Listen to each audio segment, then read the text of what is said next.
Thank you. Thank you. Okay. So welcome everybody. And one of the things I wanted to bring up about LinkedIn, and it seems that this is a very common point that recurs, especially with all the profiles that I have optimized, is that there are the profile is the heart of everything. It's really it's how you show up. It's kind of like what you wear to work, when you're going into work and how you want to be perceived. And so I'm going to go through some key areas here.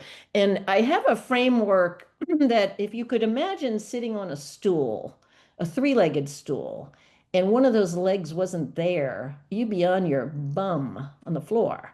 So the way that the three-legged stool works is part of it is elevate, and that's really the profile. That is the part that underscores what's unique about you. Then the next part of it is the expansion part, and that's your professional network. And that could be prospects, it could be former clients, former coworkers, alumni, FANG members, all kinds of people. And then there's the engagement part, and that's where it's kind of like if you're cooking and you're making a meal and you're adding the spices and all the things that make it better, and kind of getting involved, if you're kneading bread or something like that. But you have to do all three of these things simultaneously. And if you're just doing one and you're not doing the other, things don't really work. So in other words, if you're engaging and you have a subpar profile, it's not going to get you results. If you're growing your network and again, your profile is not optimized to that audience, they're probably not going to connect with you. And if you have a magnificent profile that you've spent thousands and thousands of dollars on, but you're not growing your network or engaging, ain't going to happen. So it is really the three of these things working together. So let's start with the first and most important part, which is your professional brand. And one of the things I'd love for people to do is just take your browser, if you have a browser open, just Google your name. And if you have a common name, this might not work, but go ahead and Google your name. And then in the chat, if you wouldn't mind telling me where your LinkedIn profile shows up, first, second, third result, where is it showing up? Or zero if it's not showing up. I'm just curious. So if you and Joyce, if you can see all the chat while I'm here, if you might just call out some of the numbers there. Okay, first, second, first. Powerful, powerful. Okay. So I will tell you this. Anybody that wants to, let's say, do business with you, hire you, do anything with you, they're going to be Googling your name, as you should them too, right? And it's really important that you show up at the top. So this shows you the value of your LinkedIn profile. It's essentially your sales page. I mean, it really is, right? When you think about that. So it's important. And another thing, you can't really remove content, but I would caution, especially in today's climate, if you are on other social networks, make sure your privacy settings are appropriate. So your, content doesn't show up that you don't want to show up because you can't really remove things. You can just bury it. So anyone know what the term top of the fold means? Anybody as old as me? I'm old and proud, just turned 66 yesterday. So what does top of the fold mean to y'all? Anybody have an idea of what top of the fold is? Go ahead, you can speak, whoever wants to unmute themselves and say, what is top of the fold? I believe it refers to the newspaper, the fold that faces the public when it's sitting on the newsstand. It's the Yeah, uh, it's the headline. The major exactly. headline. That's what inspires you to grab it, right? Yep. Grab that because those headlines were just like really compelling. Well, think of the part of your LinkedIn profile that is top of the fold. It works in the same way. So when I look at an anatomy, if we want to call it that, of a LinkedIn profile, come up with 5 key bits of information. This part, your picture, is first and foremost the most important part. It should be current and it should be professional. It shouldn't have somebody's arm in it. It shouldn't have a pet in it. It shouldn't have you back in the background, skiing or something.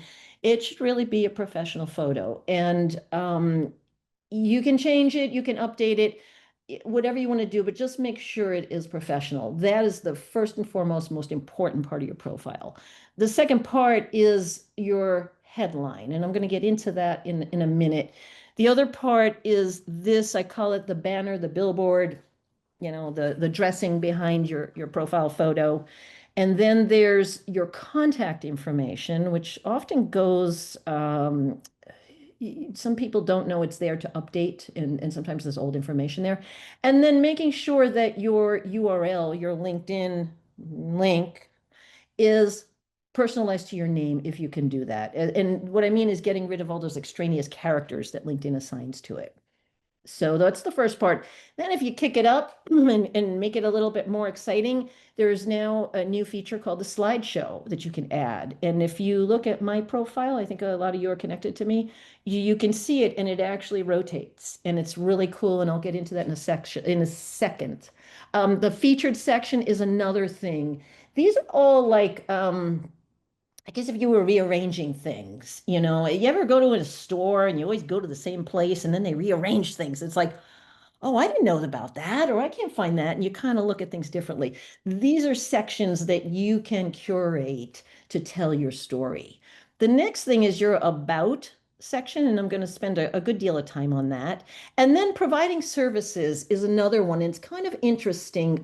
If you are a CPA and you do things like income tax, that's useful for providing services. But if you're like a CFO, chances are people wouldn't be searching that. It's kind of LinkedIn's answer to Upwork, right? They want to be like Fiverr, Upwork, so they have providing services. I only got one lead that actually converted to a client. I got a lot of tire kickers on there. So I would say, use it sparingly, but optimize it in your profile. So let's talk about your headline. This is really, I would say, a quick overview is if somebody met you and they say, oh, what do you do? Well, what's your expertise? What's your niche? Who do you do it for? What results do you achieve? It's really that one-liner. It's a one-liner that when somebody is looking at your profile or they see a comment that you made or you show up in that, recommendations that LinkedIn thinks you should connect, it's really clear to your audience what it is that you do. And it's generally the default is your job title or your where you work, job title where you work. So here's an example. This was a client. I took out their name for confidentiality, but they had founder and president, important company, LLC. And, again, the headline is if you think of breadcrumbs, they kind of lead you along. I do that when I'm training my dog. If I want him to do something, I'll drop a bunch of treats and he'll just follow them wherever I want him to go. But, this is the default. That doesn't really, founder, president of important company, blah, blah, blah. Could be anybody. But what about if this person really talked about Medicare and health insurance advocate? Ooh, now you got my attention. For individuals and business, coverage gaps, cost penalties, I want to connect with this person, right? You see the difference there? So it's like default versus enhanced. And this is where you want to be. So I'm going to give you some examples, and I'd say elevator pitch. I think that came about where how many seconds are you in an elevator? Or you're talking to somebody.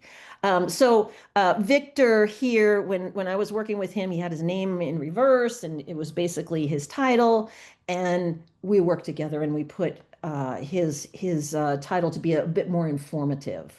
There's about 220 characters max. I tend to like brevity is clarity. The shorter, the better. Okay, because you don't want people to have to think, like, what does that mean? Or on the other hand, you don't want to have it filled with keywords that it's like, well, I don't really know what you do. You know?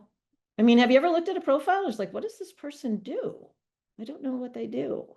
So you want to make it easy for people to understand what's unique about you. Here's another example. Now, in this case, CEO, so if you're a CFO, CEO, if you're in a C-suite, there is a theory that people like to connect with their peers. So if you're a CEO, managing partner, something like that, you may want to lead with that. It may make sense. It really depends again on your strategy for the platform. But here, we went into critical business support. What he does is he does the back end due diligence for M&A, for mergers and acquisitions. And he does the sell and the buy side. And we really wanted that to come across, to his mid-market investors. So that's another example. Here's another one. Again, experienced writer. When you use words like expert or different things like that, I think they're subjective. So you want to get into something more like internal communication specialist, Fortune 500 companies, employee awareness or employee engagement, HR benefits, things that again, oh, this person does the, internal communications. Yeah, that's who we want to talk to. So if there's any questions on the headline, let me know. I do have some prompts that I've been playing with in ChatGPT. They are useful to some degree.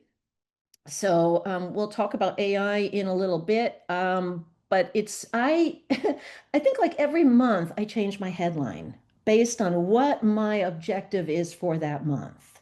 Okay, so that may come, relevant to you if you are in a job search mode, or let's say you're attending a specific conference. And it has to do with treasury. Simha, I'm talking to you. You might want to tweak your headline to be very specific to a niche because that conference is coming up and you're connecting with different people. And you want it to be really clear that you are a visible expert in that particular area. That's why you can change it. And that's the beauty of LinkedIn. It's dynamic. It really is. And so what I do though is I do keep I use Apple Notes and I just keep a record of all my previous headlines. And then sometimes I'll take all of that and throw that into GPT and say, okay, here's where I've been. Here's what I want to attract. Give me some suggestions and here's the framework to follow. And then again, it's like an average assistant. AI is an average assistant, it'll give you something to work with. Now, here's the part where people get jammed up, this about summary section. And the part that blows people's minds is it's not about them. It's like, so what I encourage you to do is take a look at your about sections. How many times do you say I, me, my? So let me frame this another way. You and I met, or we just met, and you asked me a question, and then I start going into all these great things I'm doing and how wonderful I am, and I accomplished this, and your eyes are rolling. You're looking for an excuse to get out of this conversation. You're like, ugh. Whereas if you turned it around and you made it relevant to the person you're talking to, that you conveyed, you understand a particular topic, and then you asked them some compelling questions or provided some insights, and then you got their attention. They're like, tell me more. Wow, you really understand this. Does that make sense to everybody in terms of positioning it different? Because it's not your resume. And that is the default. And I believe that it is like that because of LinkedIn's origins. When LinkedIn launched, it was essentially a digital job board, right? And so people would take their resume and they would just copy it and put it there. The other thing I see people do a lot is it's in third person, and that seems kind of odd because I would never talk about myself in third person, right? Sometimes I do, but I mean, from a professional perspective. So you want to say you're an expert without saying you're an expert. How do you do that? I mean, how do you make the audience the hero? Well, first of all, I think you need to know who your audience is. And this is another thing that happens, with professionals in business development as well as job seekers, is that, well, I want to appeal to everybody. I don't want to like exclude a certain group. Well, when you try to appeal to a wider audience, the reality is you appeal to no one because they don't know where to put you in. People want to compartmentalize where you might fit. And so when you are more specific, it doesn't preclude you or exclude you from other opportunities. It just makes you even more valuable for a specific opportunity. So what I say is don't sell, you want to educate. And you want to start with something that's really compelling to stop people in their tracks. So what do I mean by that? That's all, well and good, but show me something. Well, you want to start with what is the challenge of your ideal audience? And again, I say this to you if you're looking for a job and hopefully you have a certain job title or a certain role in mind. And there's a company that's going to hire you to carry out that role. What's their challenge? Why are they hiring you? What problem are you solving? Right? So that's the first part, is really nailing that. And that's your hook. And then that's where you share your unique perspective on what that challenge is. And then you highlight your expertise. And the way you tell them you're an expert is by giving them some really good insights. And then you guide them to the next step, which is the call to action. So is anyone confused? Because probably should all be confused about this. I'm going to give you some examples now. John, we showed him earlier. He starts out with this. As an investment banker, you often need to have difficult conversations with your clients. It's a delicate dance. Okay, some of those conversations may include, what? I want to see more. What, because you got my attention. You see how that works? Okay. And then he goes into the whole thing here. And by the way, at the end, he puts a fun fact. I'm known as the other Jay-Z because we share the same birthday. Okay.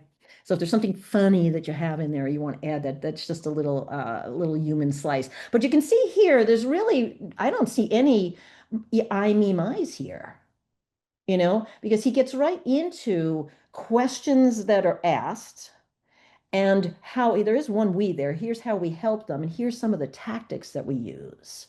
And then he offers it over to them if you would like to shorten your deal cycle, like who wouldn't, right? And that's one. Here's another one. Orest is, I think he's a former FANG or maybe still a FANG member, but we work together.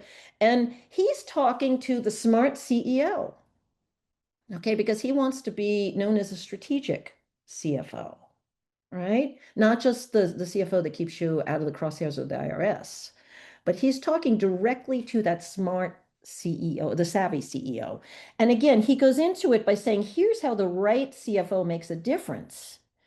And he's identifying the specific niche, the mid-market, PE owned or SaaS companies, commercial real estate. So he's very specific and he's speaking to that one person. Okay, that doesn't mean other people wouldn't consider him. It just means that he's very specific as to who he wants to reach. And here's another example where if you don't have that kind of information, and this is another FANG member, you can tell a story. And this is where, I don't know if any of you know Tom here. Tom had a biking accident and he was at the height of his career. And then everything literally turned upside down.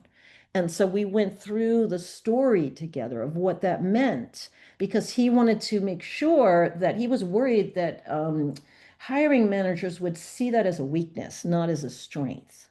Okay. So we turned that around to saying, yeah, this happened and it was awful. But during that time, this is what I did with that. And now on the horizon, this is what I'm prepared for. Right. So we took what we would consider maybe a deficit and turned that around into something that's an asset. Now this banner image, and a lot of times people don't put things here, or they put things that don't make sense. So I would say think of this as free real estate and don't waste it. Let's say you're going to be speaking at an event. You can put that up there. Let's say you've published something. You could put that up there. Let's say there's a specific tagline or specialty that you offer. You could put that up there. So there's a lot of things you can do with it. And now there are these dynamic headers. And what that means is it's a slideshow. Okay, so you can go to my profile after the session and look at it, and it just rotates. Boop, boop, boop. And it's pretty cool because there's all kinds of different messaging you can put there that makes it really interesting to the person that's viewing it. You all still with me so far? Yeah, okay. And then Judy, real quick, sorry, I'm at the header images. Where do you get those dynamic headers? When I try to change my header on LinkedIn, I'm only given a certain number of things to look at. There's nothing, I don't know if I need to go to some other website and pull them down or what. it might be, I believe you have to have a premium account. I do have a premium account, and but they only give me certain banners to look at. So it would be here. It would be edit slideshow. You would replace your cover image, and then you could pick either create slideshow or upload a single image. So it's going to be one of the other. I'll take a look at that because I haven't seen that in a long, in my update before. Yeah. But So thank you. yeah, absolutely. And somebody just asked something is how does the summary meet the needs of recruiters here? I'm just looking at this thing here. Or if they're not in your audience. It's a little tricky with recruiters because I think it's a delicate balance of having the appropriate keywords and understanding the not sure I can answer this intelligently without giving it a little more thought, but I would work on developing some rapport with the recruiters. Because again, just like you would do a cover letter for a job, you would customize it to that particular opportunity. You can't do that with your about section each time, but if there's a certain degree of expertise that you have and subject matter expertise and knowledge, then that is what I would definitely stay with. So let me come back to that. Okay. And I think I just lost my presentation here. Here we go. Okay. There we go. Okay. So these are some sources, by the way, in case you need visuals. Canva is my go-to. This is being done on Canva, by the way. Okay, so there's more sections. Of course, there's sections in LinkedIn. The featured section, and by the way, I believe they're working on this right now because the LinkedIn trainers that I work with, they were saying that this thing keeps disappearing, but you can use it to show things. Just keep in mind it's highly visual, and I've seen some people put like a document there, and you can't read it, so it's so you need some kind of visual. Generally, at least 2 images. You could do up to 5 images if you want. And you can rotate this, but if there's a white paper that you authored, if you're featured in a publication, if, again, you're going to an event, if there's a post that has some information that you want to share, you can add these here. If you're in a video, if you have anything like that, you can play around with that and change it often, at least once a quarter, if not more. Recommendations, I think, are harder in regulated industries. So some of you may not be allowed to have recommendations on your profile, but if you're not restricted, then I would encourage you to try to build at least 3 recommendation strategies, maybe from a former company that you worked with, a colleague, a vendor, somebody that could vouch for you. I just had a client write me one the other day, and I had to ask them, and they were more than happy to oblige, and they wrote something. It was okay. And then I came back with an edit on it, and then they were very comfortable with that. And then we published it. So I think what you have to do is kind of think of, oh, if somebody compliments you on something, or if had an accomplishment with your job, some project you were working on, say, would you mind? I would love to have that featured on my profile. And again, if you're in a regulated industry, you might not be able to do that because of the restrictions that you have. But if you can, social proof goes a long way, because people people do read that. People read reviews, and it's good information. I also find in recommendations, if somebody, my name is Judith, but I go by Judi. But if I have Judith at the top of my profile and people that know me know I'm Judi, or JR, people that know me real close call me JR, they wouldn't know that unless they read some of the recommendations and how people referred to me. So that's kind of a little bit of a hack. So if you see someone and they have like a full formal name and they do have recommendations, take a look down there and see if there's any information there that you can garner.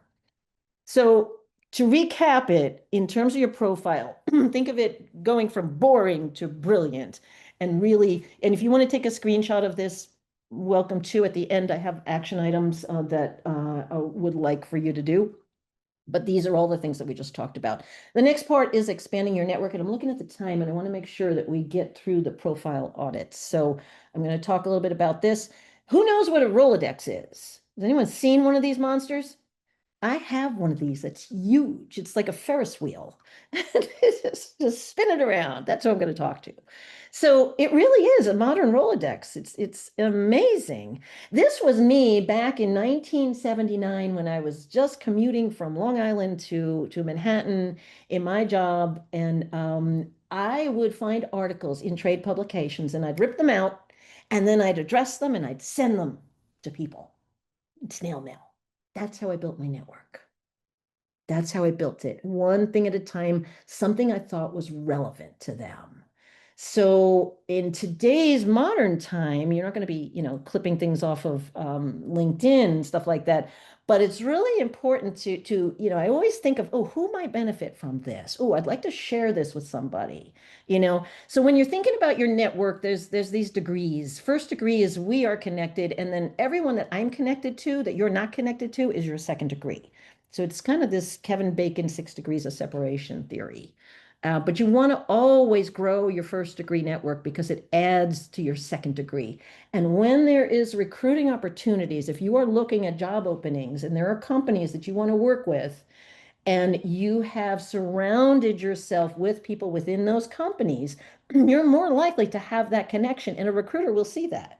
Oh, this person is already connected to 6 people at this company. They might be a good candidate because they understand the company culture, et cetera, et cetera. So keep that in mind as you're building your network. So, but who do you connect with? It's like, how do you know? And again, you can take a screenshot of this. Every member in FANG you should be connected to. Look at your school alumni and see who's working at different companies. You can use filters, past colleagues, past vendors, look at industry lists, people that looked at your profile, all kinds of things. This is how you should be growing your network. And the other thing, and I don't know if we put up the poll here, but typically I have come up with about, on average, 72% of people have never, or not in the past year, downloaded their database. And LinkedIn just made it a little bit more difficult. This is your net worth. Your network is your net worth. Oh, there you go. You could do the polls. Yeah. But the idea of downloading your database is so you can perform some CPR. Okay. You want to look at your database and you want to get rid of these first 3 lines here. So you just have first name, last name, URL, email, company, position connected on. I play with these columns. Column 1 is by company. So I will do a sort by company. And then I will do a sort by position. I'll do a filter by position. And I will look, and you just, so many people are changing jobs all the time, doing different things. And then you realize, oh my gosh, I was trying to get into ABC Company and I didn't know that Carrie worked there. Wow, I haven't spoken to Carrie in a long time. Let me reach out to Carrie, say, how are you doing? I would love to catch up and see what's new in your world. Don't go right into, hey, you're working at this company and I want an introduction, because then you're not going to get a response. But if you make it about them, you're likely to get in a conversation. And then by the end of that conversation, you could say, so what's going on with you? Well, it's funny that you ask. I noticed that you're working with ABC, whatever, and I have been looking at some opportunities there. What's going on there? Again, having that conversation. So that's what the CPR is. And you can add another column here and say, who are past clients? Who are prospective employers that I want to work with? Who are referral partners? People that are well connected that would be willing to give me a referral. The other thing is to look at your contact information. Make sure that people can find you. Make sure you have a correct phone number or email, that you have other websites, other things there. Just make sure this is all current, because a lot of people sometimes have their old emails and things like that. And I will tell you, unless it's your own company, you probably better using a Gmail or not an AOL, or I guess you could use Yahoo or something like that, or Hotmail. But do have your personal email, and you don't have to have it visible, okay? But do have that, because if say you got locked out of your company, you lose access to your LinkedIn. Done. So you can still have your company address in there, but it's not your primary. Okay, so it's really important to remember that. And searching on LinkedIn, there are so many ways, and I am looking at the free version here. There are so many ways that you can search for different things when you are looking for people. So I would encourage you to poke around under the hood here. And if you just hit a return, put your cursor in the search bar, hit a return, you're going to get all of these filters. And, I use it all the time. I use it to find events. I use it to find posts about certain topics. I use it to find all kinds of things. So it's a really good, remember, it's that digital Rolodex, right? So again, just recapping what we talked about in terms of best practices to grow your network. There's no reason why you shouldn't be adding to your network. If you are on the free version, you are going to get restricted. I think after 5, it's like some ridiculous amount. If you're on a career premium or a business premium, you're going to have, I think, up to 100 a week or something like that. So again, depending upon what your strategy is, what your objective is, that's the kind of account that you should have. I just want to see something here. Yeah, there's a lot of you on 91% are on business career premium. Okay. So, again, to recap the part about the networking, that's another one of the three-legged stools, is really focus on adding and not just random people, because you will see that if you connect with people in your industry and companies you want to work with, then you'll start to see content in your feed that's related to them or related to the industry, as opposed to just random people. I'm going to tell you probably about 10 or 20%, unless I know the person, that's all I'll accept when invites come in. Usually somebody wants to sell something and it's getting really bad. So I just ignore them. So now we'll talk about engage. Don't be this guy, the spectator. And it's interesting that very few are active, and it seems that I keep seeing the same people all the time on LinkedIn. Those same people showing up in the feed, those same people posting all the time. What is it about that? Well, that tells me there's an opportunity. If I can get my act together and start engaging on the platform, maybe I'll start showing up. Did you know that LinkedIn also scores relevance? So if you and I are messaging each other and then I post something, there's a much higher likelihood that you will see my content in your feed. If you want to see somebody's content, you can click on their little bell and you can get notified when they have something posted. So that's a really good way to stay on top of mind. So, and this is the whole thing, is like I told you earlier, you can have a million connections, but if you're not really having, something of substance, of engagement with people, then, you're just going to blend into the woodwork there. And you really want to stay top of mind with people, especially in an active job search mode. So, and this is something that LinkedIn had conducted this survey here, and it said that engaged users have 5%, 5 times more profile visits. So I would say for all of you that have the paid version, how many here are looking at who's looked at their profile? Put a yes a yes or no in the chat there. Are you checking that? Because that's the kind of thing, if you're on the free version, I think you only get a day of, that day. But if you are on a paid version, you should be able to see a 90-day look back. And I believe there's some filters that you can, depend upon which version you have, interesting views, people sometimes there's people in my network that I haven't talked to in a while and they looked at my profile. So, depending upon what our relationship is, I may reach out and say, hey, I was just thinking about you and you showed up in my feed and would love to catch up and find out, what's new in your world. How can I be of help? Something like that. You can use that as a signal, as a way to engage with people. The inbox to me is a crime scene. This is the one thing that LinkedIn still hasn't figured out. And this focused and other thing is ridiculous. But what I would say is with your inbox, there's a couple of things that you can do. If there's something that's really important and I want to make sure I don't miss it, I'm going to star it. So there's a way that you can add a star to it. If there's a conversation that I had or I messaged somebody, I'm going to immediately archive it, because once that gets activated, it'll come back in. If there's something that appears to be spam or whatever, I'll just move that over to other. But a lot of times I'll go through and I'll click on the unread filter here so I can see if there's something I missed, because I might get probably 20 to 30 messages a day coming in. And it's like I might have missed something. And then I don't know where it is. It's totally buried in there. The other thing is, if you're on a premium account, you can use the away message. And all of you that have messaged me in the past 24 hours or so just got my 66 strategies. And that was something I was talking to a friend yesterday, and it was my birthday yesterday. And she said, well, aren't you producing a piece of content to commemorate your birthday? And I was like, no, it's 2 o'clock. And by 4:30, I had an ebook done in Canva. on 66 strategies. And I encourage all to get the book and download it. It's just send me a message and it'll send you a link and you can grab it, or I'll send you the link. But that's a way, again, if you go through that and check them off and do those things, if you can tame your inbox, this is really where your opportunities are. It's people messaging you. It's when you message people.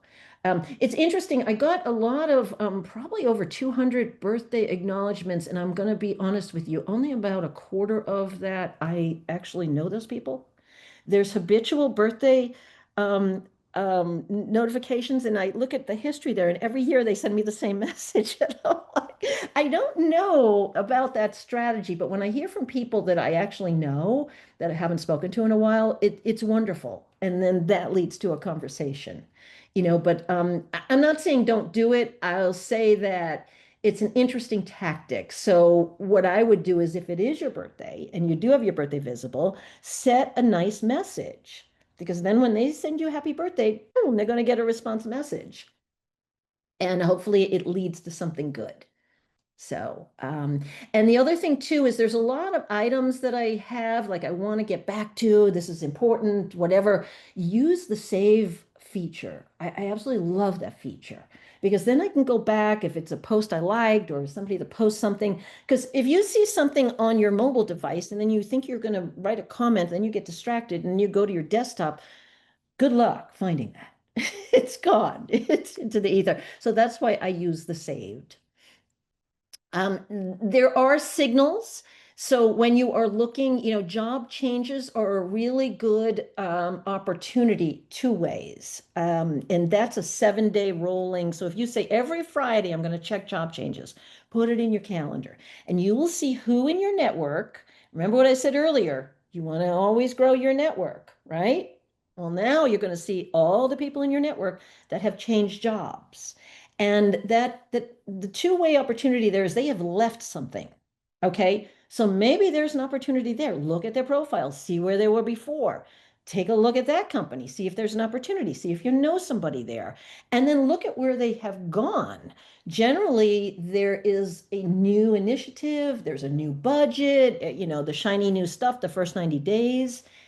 Instead of just posting one of those obligatory congrats, which is just like, I don't know why people do that. I instead direct message the person. And I say, I just think what you're doing is awesome. I've been following you. And when the dust settles, I would love to catch up, and that goes a long way instead of the congrats on the public side.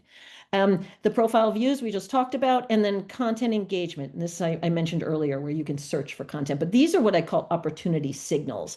If anyone here is on Sales Navigator, there's something there called 30-day activity. And that's a really good one to see who's actually active on the platform. That's only in Sales Navigator. And I don't encourage anyone to be paying for Sales Navigator unless you have a strategy, because it's $119 a month. It's a lot of money.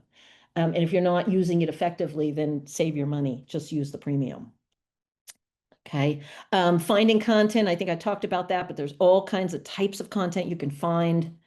This is how you become a visible expert. Now, this is the latest change in the algorithm. And this is probably in the past 3 months. It's called 360 Brew, which is the LinkedIn algorithm, the newest one.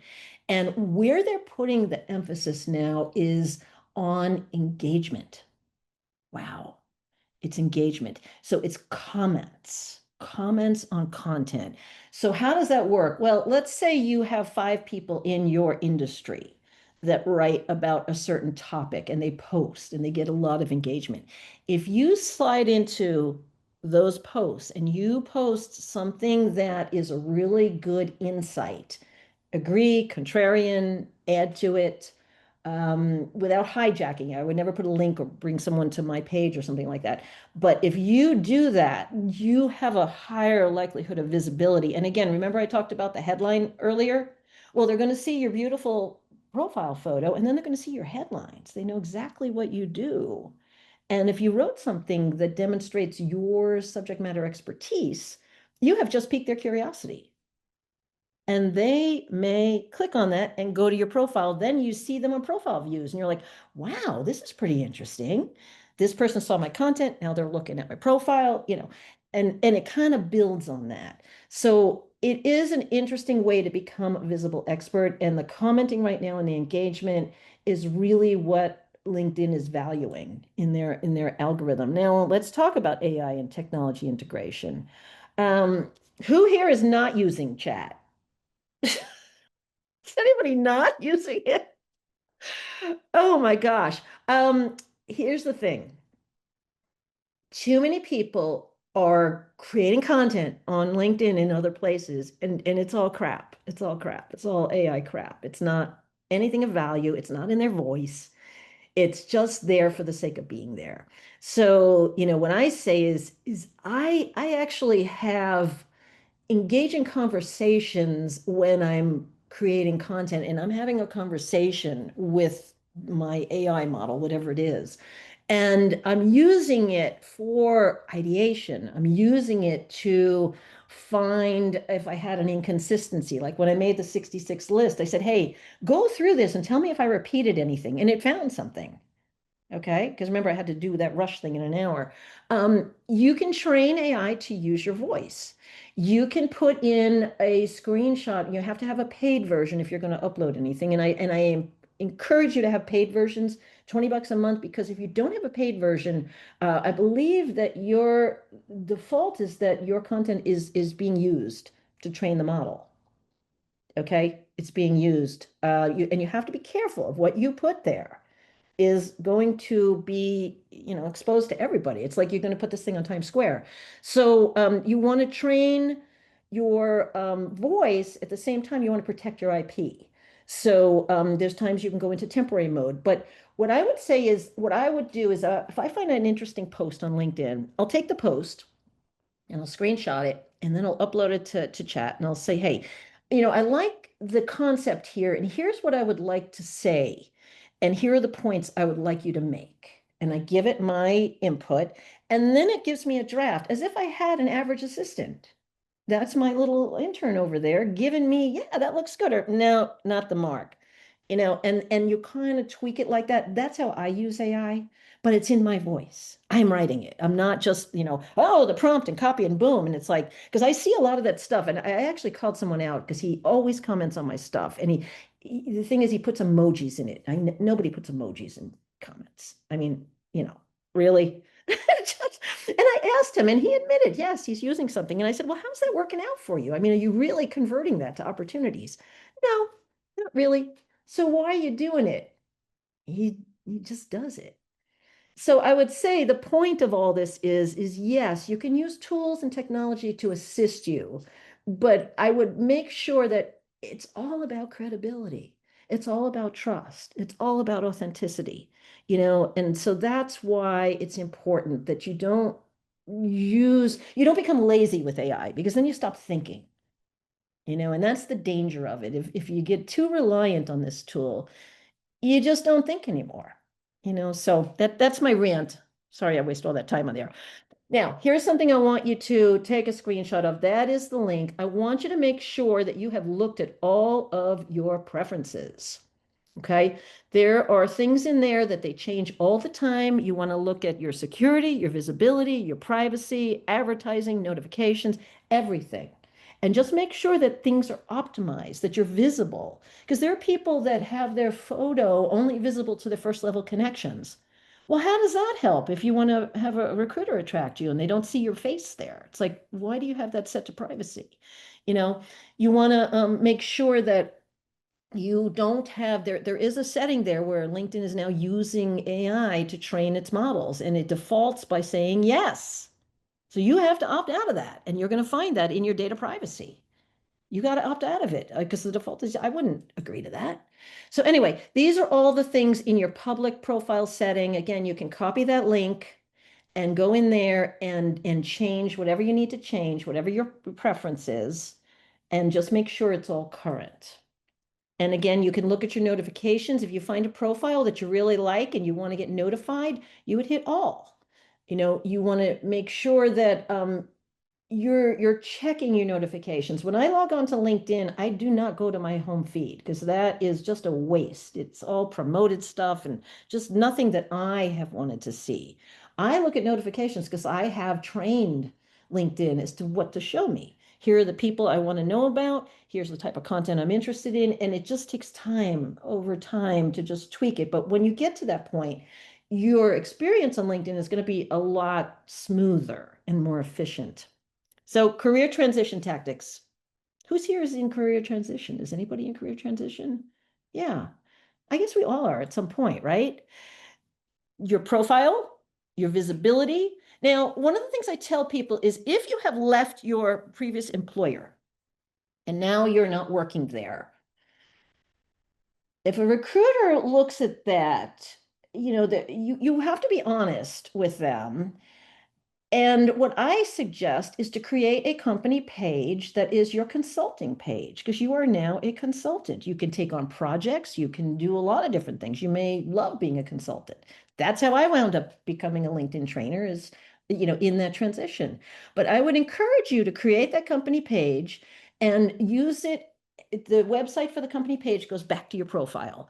And if you look at those profile examples I showed you earlier, like for Orest and for Tom, those go back to, they both created company pages and it goes back to their profile. So it's a way to show what you're currently doing. And what I would do is put your job title as your desired job title. So if you've been a financial manager and now you want to be hired as a vice president or a CFO or something like that, you want to change that title to make it your desired title. Because again, if recruiters are searching on the back end, you also, in terms of the visibility, I'm not a fan of the green banner or the purple banner, whatever it is that says I'm open to work. However, I would say turn on that setting on the back end, because recruiters can't tell if you have that banner or not, but they do know if you have that setting that you're looking for opportunities. And you can choose locations. You could, if you want to get a job in Kansas or you want to, have a remote, whatever it is, but you can fine tune all that. Just make sure that that is all optimized to your preference and it's current. So there's the tactics. Now, some next steps for you is before you do anything. Okay, I know some people have been making changes as we're on this workshop here, but I want you to go to save your profile. Okay, save your profile as a PDF so you have a record of it. And then this is how you download your data. Okay, this has always been the bane of my existence, is getting people to download their network. But you need to do these two things. And then you also want to make sure, as you're tweaking little things on your profile, you don't want that to go out to your network every time you make a change, unless it's a major change, like you've just landed and it's yay. But if you're just making little tweaks, you want to shut that off so it doesn't blast it out to your network. And then turn it back on. When it usually takes about 24 hours for that to cycle through. Okay. And then again, look at metrics. You can look at who's viewed your profile, where you're showing up, all these different things. This, to me, I like to know, if I do something, does it have an impact? And I notice that I don't post as often as I probably should, but when I do post, all of a sudden my profile views go up. And then all of a sudden the inbox messages increase. So that tells me that people notice. So the correlation is, when I'm actively sharing, that's when people are curious and they are looking to see, who is this person, right? So I'm getting the profile views and then I'm getting the messages, which may be a question or something like that. So do measure, so you can't improve what you don't measure. So, and here's the bad news for everybody. If you thought this was a one and done, did the profile, I'm done. Okay, taking in all the job offers. No, it's really, you just have to get in a routine. You have to really find a way to make it work for you. And so, here's your action. Okay, if you take a picture of this is what you need to do. Okay, you all gave some really good time tonight in terms of sitting in on this webinar. These are the things you need to do. Really make sure, especially that top of the fold is absolutely where it needs to be. And then, all the other things. And if you can get recommendations, by all means, do so. So, okay, so I'm going to say thank you. And now, here are some resources too. If you want any, these are free resources. Go into my website there and you can grab them. The self-audit worksheet is a handy tool. So now what I have here is hot seats. Who's ready for some hot seats? Oh gosh, sometimes I have just way too much fun here. Okay, so now I'm going to pull this over here. We have, I want to make sure everybody's on the call here. Is there any burning desires before I go into the hot seats? Is there anything anyone that I didn't cover or? Yeah, in terms of your photo, do you recommend that men wear a suit and tie? Or What would you wear to work? What would you wear in your perfect job? it could be either or? Okay. Well, I think there's a fine line. You don't want to look stuffy and you don't want to look too casual. So I would come up with a happy medium. Which is? Well, again, it depends on what you're doing. A bow tie. A bow tie, yeah, it could be an iconic bow tie. I mean, if you're looking at, C-suite in a very conservative company, you might want to position yourself in a suit. Like, what would you show up in for the interview? If it's a casual company like Peloton or something like that, you're probably not going to want to be in a suit. You're going to want to be like looking athletic, and just like you just came off the golf course or something. So I think it's applicable to how you want to be perceived. Like if you look at my photo, I'm kind of leaning in and it's more of an intense, rah, I'm on top of this thing. So I would say however you would show up at a professional meeting is probably the type of way you want to look in your photo. And again, it's just the top part, it's from your shoulders up. You don't want too much and women, no cleavage, okay? I had a discussion with somebody who kept with the cleavage. It's like, girl, this is distracting and I don't think this is adding any value. So just don't do it. Okay. Yeah. Do you recommend making connections without including a note? That's a good question. I had a long discussion with somebody about that the other day, and I will tell you there's pros and cons to both ways. If you do add a note, then you will know when they connect with you because it'll show up in your inbox, and then you have a sort of a paper trail of that relationship. If you don't add a note and you've used that filter that says active the past 30 days and your profile is super hot and it looks great, and the person you're connecting to, it's relevant and your title doesn't say business development or sales or something like that, you probably don't need a note. Okay, but to me, it helps have the paper trail, but unless it's like us talking here, I do like to have that personally, but there are people at times where I've just hit connect, and they accept or they don't, One other question. I've seen more and more people, when you try to connect with them, they've got a pending, it's like a gate. What's going on? Does I it haven't- say pending? That means you've already reached out and they didn't accept. I don't know what it means. I'm just asking. And When I have, hold on a second here. so if I try to connect you and then I get a pending, Oh, that means you sent the invitation. So here's the pending. So is this you, Alexander? Who is this? Who's talking to me? Willard. Well, okay. So, I mean, here's some that I get. Okay. Here's what I do is I look at the person. Okay. And I'll say, who is this? How many people do we have in common? Again, remember I said second degree? Okay. That first degree, second degree thing. And Fang member. Yeah, great. Do that. And then here, let's look, let's see. Oh, the other thing is if people spell your name wrong, that's always a good one. I get a couple of those. Yeah. I came across, this one to me feels like a sales pitch. I came across your profile and was really inspired by your experience in your field. Okay, what experience in what field?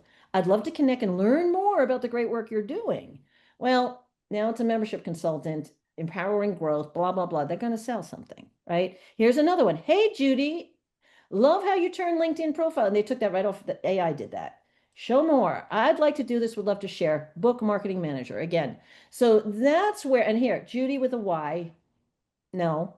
You look at these things and you say, who do we have in common? I have 22,000 some odd connections. If we only have 2 or 3 mutual connections there, I'm not looking for work. So it's a recruiter that's open to work that's reaching out. I don't know. Here's the thing about accepting connections. When you send these out to people, by default, you are following them. Okay, you're automatically following them. They are following you. They don't know if you ignore it. The only reason you want to have a first degree connection is so you can leverage networks and you can engage directly with that person in your inbox. Judi, Yeah. yeah, I have two questions. I'm Stuart Diamond right there on the second one. Two questions for you. As someone who's looking for work, and previous CFO, any two questions. One is anything good on content starters? Like I don't know what I would write about to get. It's one of the areas that I don't have anything to post or talk about. So question one is any like starters of something I should write about. Second question is I do get lots of invitations.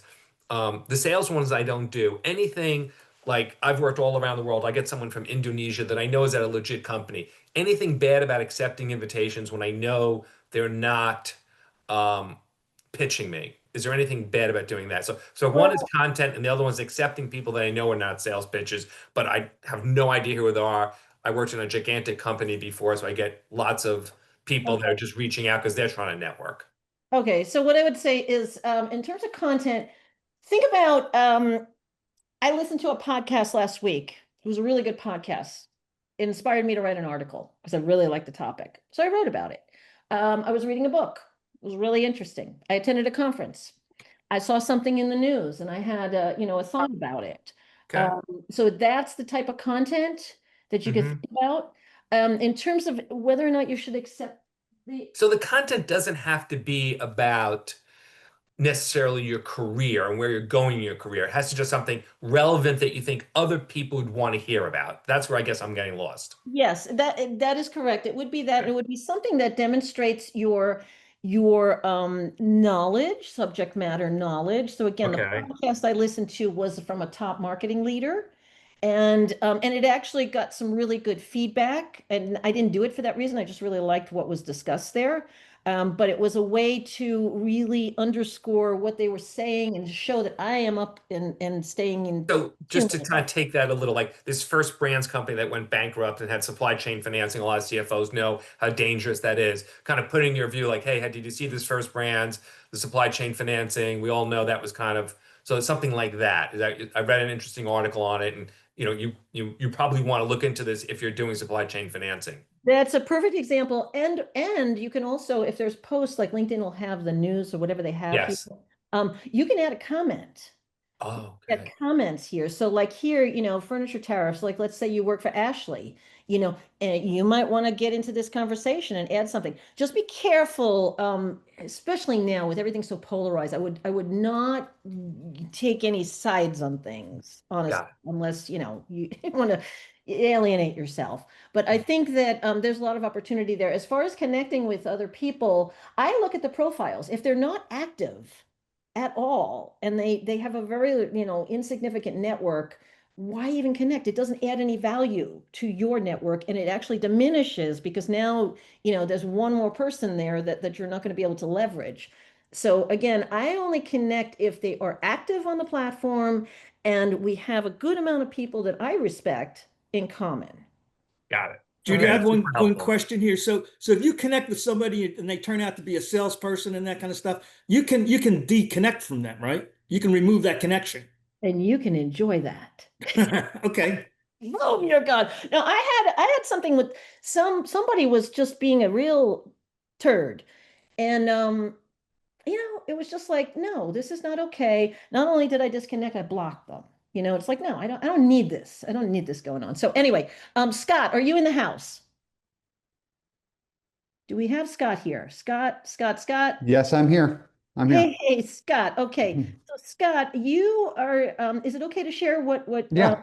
okay. Yeah, perfect. Go ahead and share. Okay, so you said that you're trying to land a full-time opportunity and you Mm, really haven't had much luck in doing that. You're not sure if it's your profile or the market, and yeah. you're open to suggestions. Okay, so could you tell us what specifically you're trying to land?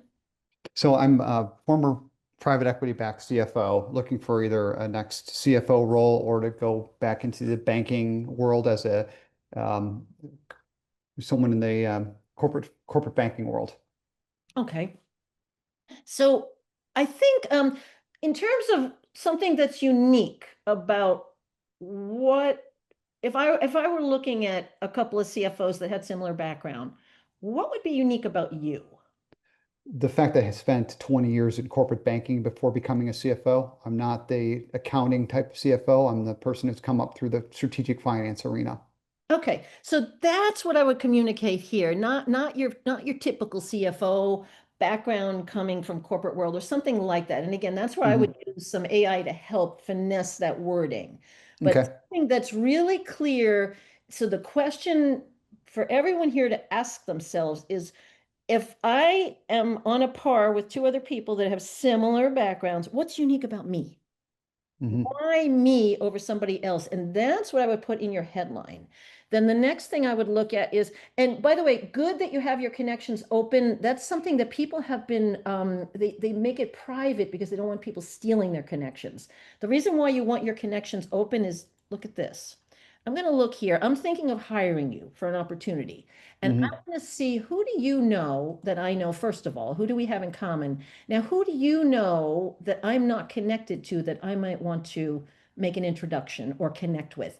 That's what you can see when people have their connections visible. So you're not connected. Wait, I'm sorry. You are connected with these people. I'm not. Okay. So let's say you and I are going to meet, and I've been really trying to get in to talk to Troy for forever, and he's not taking my calls. And I would say, Scott, we're gonna, I'm really excited about our meeting. I just want to ask you, how well do you know Troy? And you might say, well, our kids, play basketball together or something, whatever. Yeah. Say, oh my gosh, I've been trying to get that guy. Would you mind making an introduction? You say, absolutely. I'm going to see him next week. That's why you want to have your connections open. Okay. When you're doing that. So I would try to leverage that in your job searching. I would I would do this. I would suggest you come up with a list of 10 companies that you would be like amazing to work for. If you could just pick your ideal companies, who are they? Pick 10 companies. Then I want you to look at who you're connected to in those companies. Look at your alumni network and say, is anybody working at those companies? Try to, what I call a surround strategy, surround yourself with people in those target companies. So you're really building up, 10 companies. Let's say you connect with 5 or 10 people at each of those companies. Then you've also set a job alert for those companies. So you'll see if anything is coming up, any news about those companies, you can set a Google alert with the company name. You can do a really nice Boolean Google alert. And then you can start to see if there's content out there, if there's ways to get on the radar. So then when and if a recruiter is looking to fill a position, oh wow, he's pretty well connected with these people over here. You know what? Let's bring him in. Let's talk to him. Judi, Or just a quick question. I was trying to connect with Scott, and when I go to your profile, I only get follow and message. I can't even connect with him unless I message him. Oh, I'll show you where it is. Well, yeah, you have to actually, I've done this before. Click There's more. where it says other, you click more, and then you can Click drop down and you can say, I don't even have that, and I have follow and message. That's interesting. You should have, what degree? Are you second or third? We have 2 mutual connections. We're not even anywhere near that. Okay, So so yeah. second degree. Okay. There should be something that says more, like let's say, I have 3 dots. I just have 3 dots. That's Okay. that's what it is. It's the 3 dots. yeah, it's a And 3 then dots. and then hit connect there. Got it. Yes. Okay. It's They like don't make it this. easy, to your Yeah. point. No, I just and tried to connect Scott, make sure it works. I was just testing it. So yeah. I'll tell you this, if you look at on the mobile version, I all of a sudden hit something and it shoots off an invitation. It's like, no, I didn't want to do that. I wanted to say something.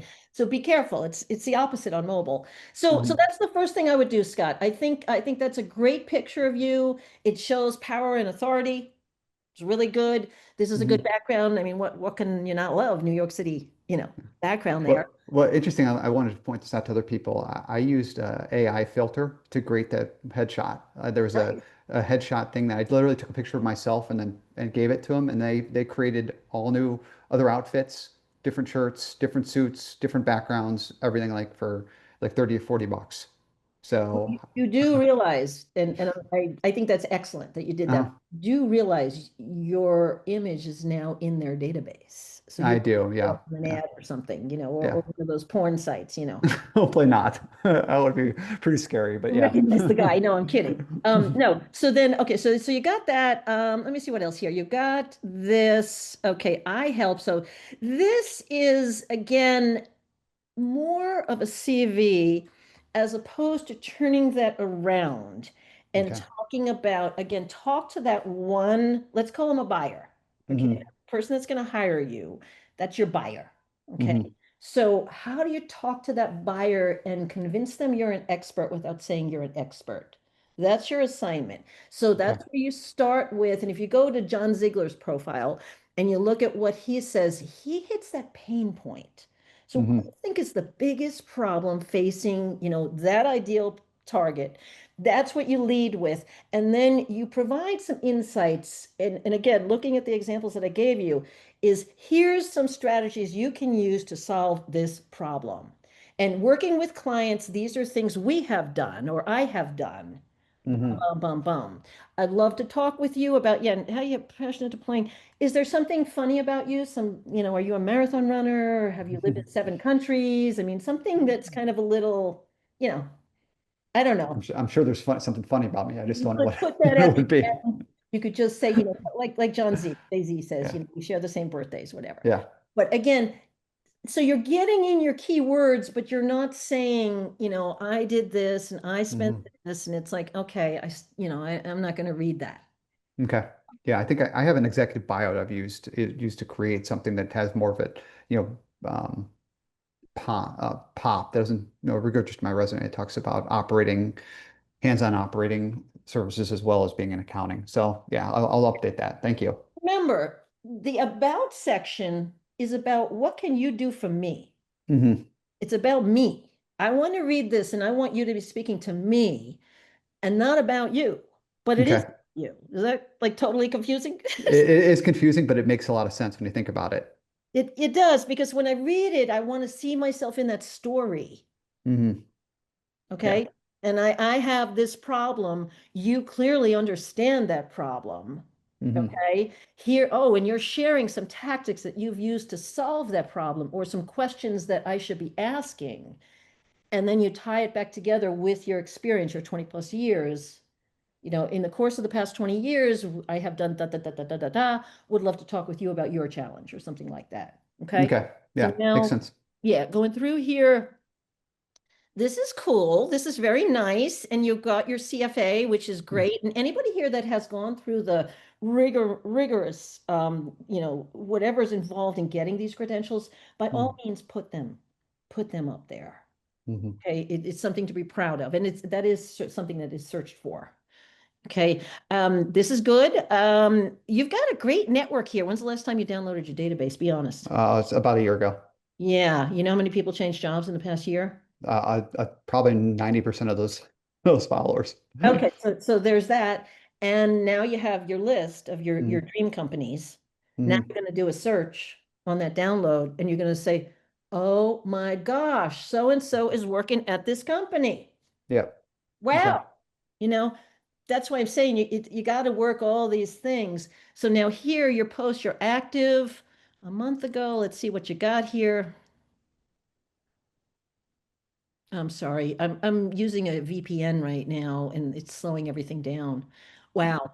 Yeah, I tried to do that while we're even on here, and for some reason, I think LinkedIn's screwed up with this particular. Oh, you know what it is? Yeah, I was mentioning that to somebody earlier. They're doing something on the back end right now. Okay. Yeah, I had a recent, this is good. Yeah, 1 month. Okay. Here's the interesting thing. I look at content when I post things, or let's say on those 10 companies, and there's somebody active in those companies, okay? Mm-hmm. And there's something that's posted. I take a look and see who's engaged with this.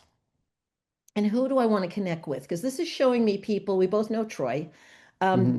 They're showing me people here that I'm not connected to that are connected to you, and they Mm-hmm. liked that content. And so now I can use that if they meet I call it ideal client persona, ICP, whatever you want to call it.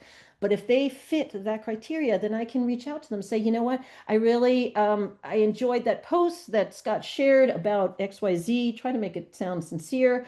Would love to connect with you and hear Yeah. your point of view or something like that. Mm-hmm. And again, and you can see how people start to get a little bit better in their, I do study these, but business development manager, I don't know why people do that because that's sales to me. I don't know why, Mm-hmm. unless I would connect with other vendors. Managing director. So anyway, you get the idea. That's one way. In terms of reposting, when you repost, things go right back to the original post. So you Mhm. know that it's almost like you're advocating for somebody. So you're putting that out there. Yeah. Fine, that's fine. Um, Would you advocate putting a comment as the repost or just okay to repost? well, when you put a comment on it, then you're adding your insight. And Yeah. here's why this is important. And here's what I'm sorry, I didn't mean to put my hand in front of the camera. Mhm. Here's what I think, here's what I'd like you to have as a takeaway. Tell me why I should read this. Or instead of reposting it, you could add a comment to it. Mhm. About that. Now, again, some of these have lower engagement, so you want to find things like here that's a little bit more engagement. You just want to find Mhm. things that have a little bit more people talking, like this one. Here's one, 41 people. This is interesting here. They've tagged the names, 41 people involved in here. So again, that's good information. If you post a comment, people that have engaged with the post will see that in their notifications. So Okay. here's the first thing I go to is notifications and see what's in here. Mhm. Everything in here. And this is stuff that I've done. So and so commented, da da da da da. And this is where you want to fine tune this. Like here, I would say, change notification preferences if I don't want that type of update, or if I don't want Joe, it would say, I don't want to know about profile views. So be careful, because if you shut that off, then you're not going to see any of that stuff. So Mhm. I'm trying to find a better example here. Change note. Okay, so here's an example of Bernard always posts blah, blah, blah. I don't want to see this anymore. So I shut that off. Or I just don't want to see this post. I shut it off. Or I don't want to see the comments or anything about that. So you can tweak that. And the more you do that, there's a learning behind that, and it's going to say, oh, okay, so here's what we're going to serve you. So let me, Mhm. because we've got three more profiles here, so I just want to see if there's anything else in your section. I just want to look here what you have. Okay, so I think it's LinkedIn doing some work, not me. This is somebody else brought this up too. Hold on a second, I'm trying to force it. Okay, it knows that we're doing this workshop, so it's protecting everybody here. Okay, here we go. So you have this. So are you still working there? At Redline, that's my own company. Okay, I would not say self-employed. Okay. Employed, because that doesn't mean anything. You're a managing partner. That's good. Mhm.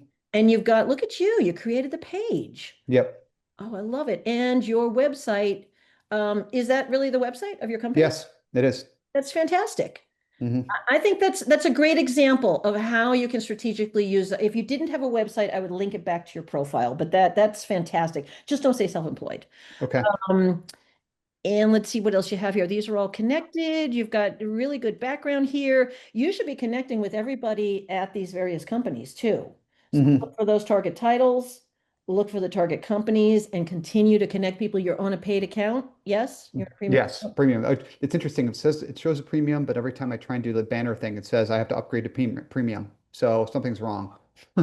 Well, if you want to reach out to me and I can do a Mhm. screen share with you, we can see Okay. what's going on with that. All right. You've I'll do got my that. university. Yeah, can you connect this to Corporate Finance Institute?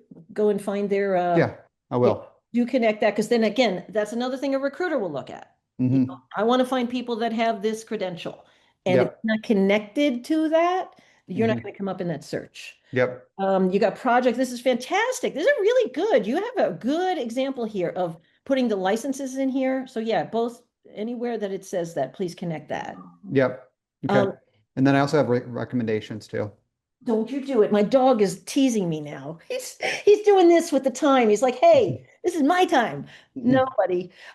You've got, let's see here, you got the volunteer. This is fantastic. This is the thing that matters about profiles, even if it's not exactly relevant to a job opportunity, the more complete it is, the higher it ranks in a search result. So when you look at profile views, like how many times your profile has come up, the more complete your profile is, the higher you will rank.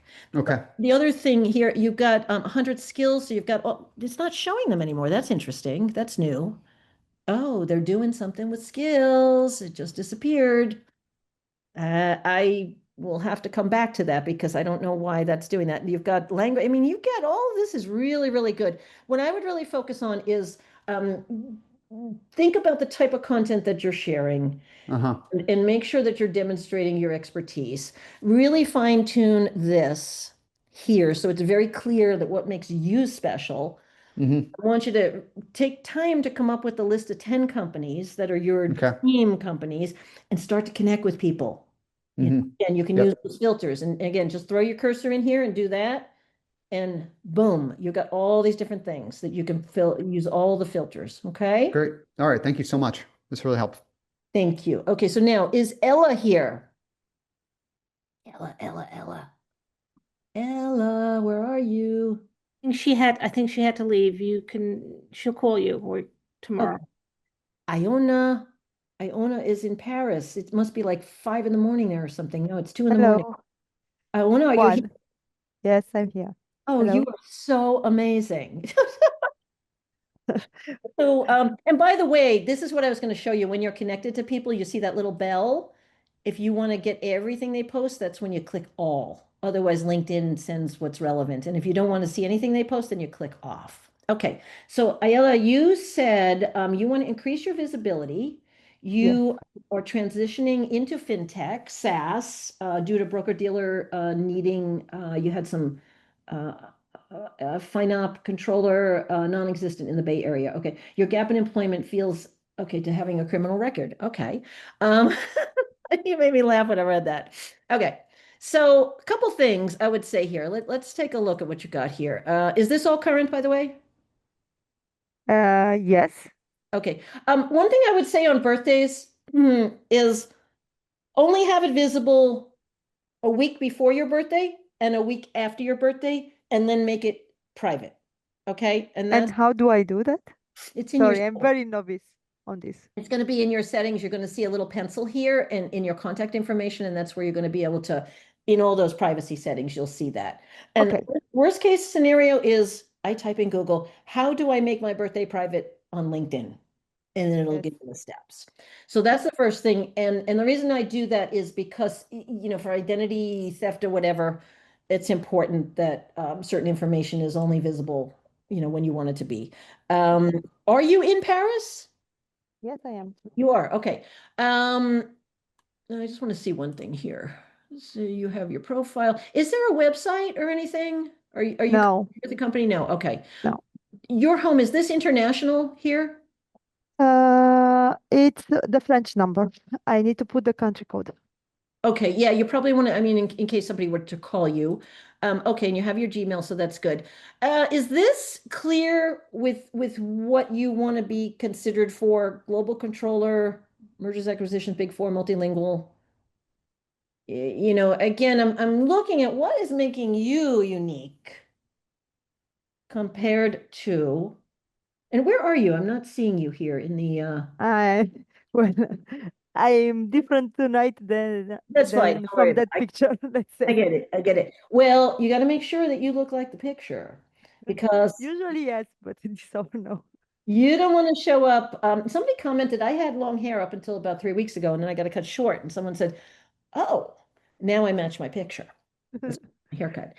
Just make sure, because that has to do with the trust and credibility Yes. that, if you were to meet somebody and they're like, wow, and it may catch people off guard. So you do want to at least have a somewhat current picture. Okay. In terms of your about section, hashtags no longer work on LinkedIn. They've all been deprecated, unfortunately. Okay. So we don't use them anymore. I would work on what it is here in terms of who you want to work with. Are there specific companies that you have in mind? No, I was having a specific sector, but I don't know the companies. I'm currently in education sector and I love this sector, and I was considering continuing in this sector later on. Okay, so then I would come up with a list, like I said to the gentleman before, come up with a list Yes. of 10 companies that would be amazing for you to work for. Yeah. Okay, just be aspirational, pick those companies, and then take a look at how they have their profiles, from the leadership, the people that have similar roles. really do your competitive analysis there. And then what I would do is start to connect with people within those companies that are maybe a level below you, and then start to get people that may be in the same peer group at those companies. So you're building that network of very relevant people. And then I would just get a little bit more specific here, because again, this could be anyone, anywhere. And it doesn't preclude you from getting an opportunity if you are specific.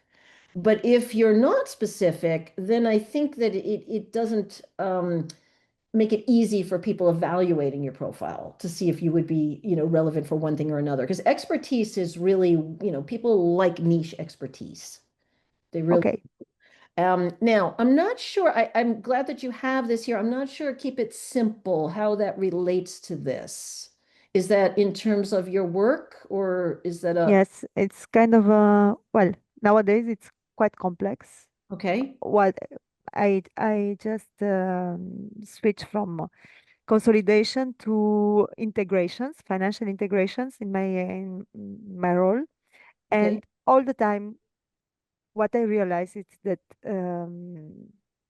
projects, deals are more and more complex. I don't mention accounting, which is my expertise, and I don't put it as an expertise because I want to get out of this label. She's the accountant expert. Nevertheless, what I wanted to say with keep it simple, that in a now in the current situation where complexity it's the current money, if I can call it like this, keep it simple seems easy, but it's not easy. And this helps you move on, whatever you are doing in finance, if you Okay. the final focus. So that's where you want to then tackle that in here. Okay, and Yes, come right out and say it, that it doesn't need to be so complicated yes. in that way. And what I do, my secret sauce or whatever it is I simplify the most complicated of financial transactions, or whatever the proper wording is. But this is where you bring in that problem that you see, and Mhm. how you, when you're managing that, how you approach it. So again, you're talking about your expertise in a way that you're providing some insights. And just like I would say, I don't have to say that I've been doing this for 100 years and yada, yada, yada. I say that, the most common thing I find with people on LinkedIn is that they haven't downloaded their database. Why is that a problem? And then I would go into, here are some of the things that they're missing out on. And here's ways that you can now, resolve that. So again, I'm talking about an expertise without saying I'm an expert. I Does that see. come across to everybody? Because if you can grasp that, that's really what you do with the about section. Mm. That is your sales page.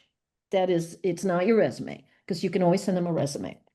So Yeah. that needs to mirror this in a way, because this is what I'm going to see, because you can see here when I'm going through things, you get to see just a little bit. It's usually about 45 some odd characters here, of what they're Mm. going to see. So, and global controller is fine. I mean, these are all good things. These are all good things to have here.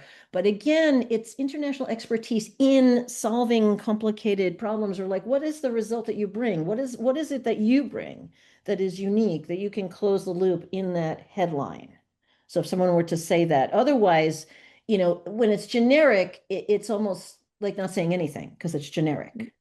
Mm. It's like saying I'm an accountant, as opposed to saying, I'm a strategic financial advisor that works with seniors, blah, blah, blah, whatever that specific niche is. But the more specific you make it, the more relevant it is to the right audience that you want to reach. Okay. As far as this, I know that, oh gosh, yeah, it does show translation. So you're able to do that. When you repost something like that, I mean, that got a lot of good engagement, but it went back to Iona. So when you post things, I would start to post, or not necessarily post, but maybe comment. Yeah, I just said like. Yeah, there you go. Yeah, I would not necessarily put too much into likes. I think you did the heart. Did you do the heart? No, you just did the like. that is the lowest of all engagements. It's these other ones that have more weight. Okay, the clap, the love, a lot of people love it, support, or the smile. Those tend to, but I would congratulate, yeah, this is good. I mean, again, you put comment here, you're putting, yeah, this is good. This is very good. Katerina, you can tag the name if you want to with the @ symbol. Okay. Okay. I would just let, and she saw it. She did see it. So she acknowledged that. See, she said thank you. Yeah, commented. So you want to just, again, the commenting on the congratulations, these are good because it's good visibility. But I would go back to that list of 10 companies and look what's being said about the industry that they're in, or the news they have, or again, innovations, different things that are happening, regulations, whatever it is, and comment on those types of content, because that's going to demonstrate your expertise. And again, that will then, if it is highly engaged content like this, it'll be served back to everybody that's engaged with that post. So sometimes it could be an analyst in the industry. Like I do a lot of work in supply chain, and there's a couple of people that I follow pretty regularly that post content that gets a lot of engagement. And I work with transportation management systems, TMS systems. So, we're looking at that freight transport, all different things going on with the ocean, issues, whatever, multimodal. And we engage in that type of content because that has given us visibility and expertise in that particular sector. Make sense? Yes, a lot. Okay, so let's continue on here. And okay, you've got this. You are still working there or no? Yes, Yeah, I okay. am. Okay. You got a good background here. You've got a very good background. Have you been connecting with people at all these companies? Yes, with some of them, not Okay. with. I think that I should be more. Yeah, because you only have 1,000. I mean, it's not bad. I shouldn't say only, because there's some people that only have a couple hundred. But when you have connections, like I said before, every time you connect with somebody, you're accessing their second-degree connections. You're going to see content in your feed. You're going to be able to engage with them directly. So, and when you're looking at opportunities, you will have the potential proximity if you're already connected to somebody. So hopefully that makes sense in terms of that strategy. It's like, I'm not saying connect for the sake of connecting. You've come up with a list of target companies. You're connecting with people within those companies. And as you're looking for opportunities, you want to make sure that you have some relevance. Okay. So yeah, I think you've done a great job there. I don't know if you put high, I mean, I always wonder about this because that now I know your age. Yes. So I don't, unless it's a very, No, I think that I should update that. yeah, I probably wouldn't have that. Something's going on with skills right now. That's why we can't see them. So I'm sure a big change is coming through right now. So we'll come back to that. Are you allowed to get recommendations? Are you regulated, or is there? No, I think I can. No Okay. regulation. And then I would reach out to some people, but don't do it all on the same day, because then you ever look at a review and you want to buy something and everybody wrote the review on October 14th. It was like 6 reviews on that date. So you want to kind of think about, hey, from well, let's say Deloitte, I worked on this project, and you maybe reach out to that team member, whoever it was, and say, would you mind writing a couple of words? I'm optimizing my LinkedIn profile, and it would really go a long way. Okay. And you don't have to reciprocate. What I try to do is a 2 to 3 ratio. I try to have three times more, not 3 times more, but I try to have more inbound recommendations than outbound. And I try not to have it so it looks like quid pro quo. It's like, don't recommend somebody and then they recommend you, and that looks kind of, state, Okay. right? Yeah. Yeah. So, okay. And then you've got everything else. Yeah. I mean, if there's anything else that you can add, you have 4 languages. That's amazing. What do you dream in? English. Okay. So yeah, I would think of, you could do a little bit more in growing your network. I would look at some content that's going to be relevant to the companies that you want to engage with. And then I would also improve your about section to really hone in on the problem that you solve and demonstrate your subject matter expertise in how you describe that. Okay, does that Yes, help you? a lot. Thank you very much. Okay, and you're welcome. And we have, who else did I have here is, did we talk to? How are we doing on time? Because now we're at, All right, a lot of people have left, but I think Prashant was next, and if he's still around. I think because of time, I think we have good. I mean, I guess we can probably talk another time, Judy, but it's up to you. okay, Yeah, I think we should call it, but this has been Okay, that sounds good. okay. Judy, I mean, you're just amazing and you're so entertaining to listen to. It's just fantastic. So it's really super Thank you. helpful. Thank you. Thank you. I hope everybody, at least understands that, LinkedIn is a really cool tool. And it's really, you're going to get out of it what you put into it. And the fact that you can publish on LinkedIn and that LinkedIn is indexed. I know when I have a post, I get an alert that says it's been indexed in the Google. So it's like, wow, so there's that visibility. So think of LinkedIn as a really good prospecting tool, for your next opportunity.